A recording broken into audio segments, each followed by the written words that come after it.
हार की जीत। माँ को अपने बेटे और किसान को अपने लहलहाते खेत देखकर जो आनंद आता है, वही आनंद बाबा भारती को अपना घोड़ा देखकर आता था। भगवत भजन से जो समय बचता था वह घोड़े को अर्पण हो जाता था। वह घोड़ा बहुत सुंदर था, बड़ा बलवान। उसके जोड़ का घोड़ा सारे इलाके में न था। बाबा भारती उसे सुल्तान कहकर पुकारते थे। अपने हाथ से खरहरा करते, खुद दाना खिलाते और देख देख कर प्रसन्न होते। उन्होंने रुपया, माल, स्नान, जमीन आदि सब कुछ छोड़ दिया था। यहाँ तक कि उन्हें नगर के जीवन से भी घृणा थी। अब गांव से बाहर एक छोटे से मंदिर में रहते थे और भगवान का भजन करते थे। मैं सुल्तान के बिना नहीं रह सकूंगा।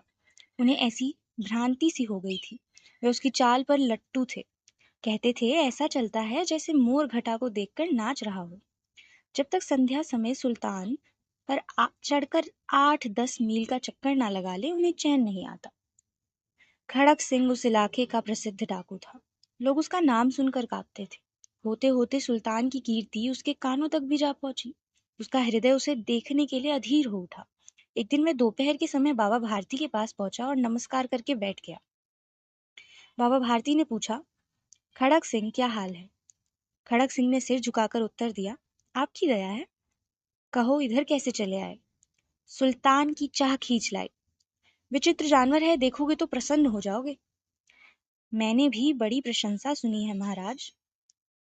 उसकी चाल तुम्हारा मन मोह लेगी। कहते हैं देखने में भी बहुत सुंदर है। क्या कहना, जो उसे एक बार देख लो उसके हृदय पर उसकी छवि अंकित हो जाए। बहुत दिनों से अभिलाषा थी, सो आज उपस्थित हूँ। बाबा भारती और खड़क सिंह दोनों अस्पताल में पहुंचे। बाबा ने घोड़ा दिखाया, घमंड से। खड़क सिंह ने घोड़ा देखा, आश्चर्य से। उसने सैकड़ों घोड़े देखे थे, परंतु ऐसा बाका घोड़ा उसकी आंखों से कभी ना गुजरा था। सोचने लगा, भाग्य की बात है, ऐसा घोड़ा खड़क सिंह के पास होना चाहिए। इस साधु को ऐसी चीजों से क्या लाभ?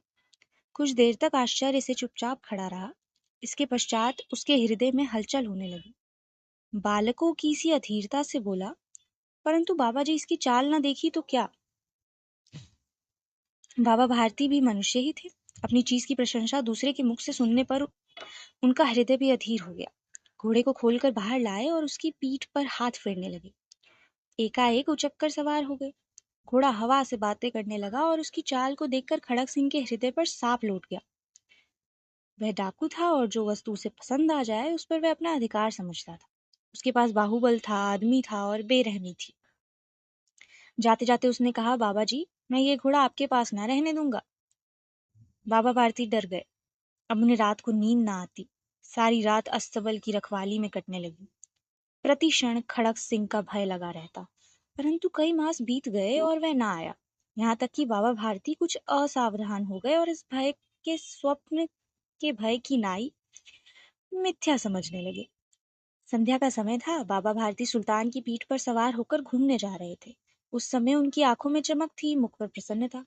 कभी घोड़े के शरीर को देखते, कभी उसके रंग को, और मन में फूले ना समाते। सहसा एक और से आवाज आई, अरे बाबा इस कंगले की सुनती जाना। आवाज में करुणा थी। बाबा ने घोड़े को रोक लिया। देखा एक अपाहिज वृक्ष की छाया में पड़ा कराह रहा है। क्यों, तुम्हें क्या कष्ट है?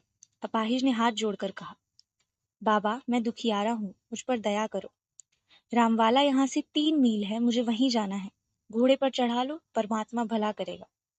वहां तुम्हारा कौन है? दुर्गा दत्त वैद्य का नाम आपने सुना ही होगा, मैं उनका सौतेला भाई हूँ। बाबा भारती ने घोड़े से उतरकर अपाहिज को घोड़े पर सवार कर लिया और स्वयं उसकी लगाम पकड़कर धीरे धीरे चलने लगे। सहसा उन्हें एक झटका लगा और लगाम हाथ से छूट गई। उनके आश्चर्य का ठिकाना न था जब उन्होंने देखा कि अपाहिज घोड़े की पीठ पर तनकर बैठा है और घोड़े को दौड़ाए लिए जा रहा है।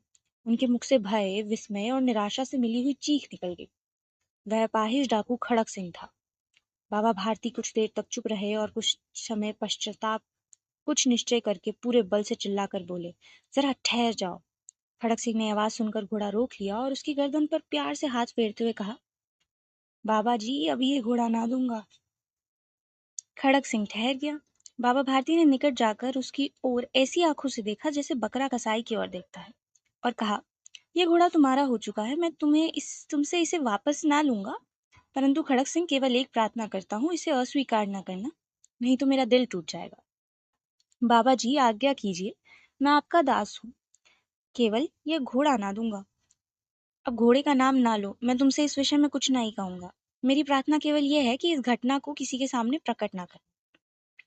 खड़क सिंह का मुख आश्चर्य से खुला रह गया। उसे लगा था कि घोड़े को लेकर यहाँ से भागना पड़ेगा, परंतु बाबा भारती ने स्वयं उसे कहा कि इस घटना के सामने प्रकट ना करना।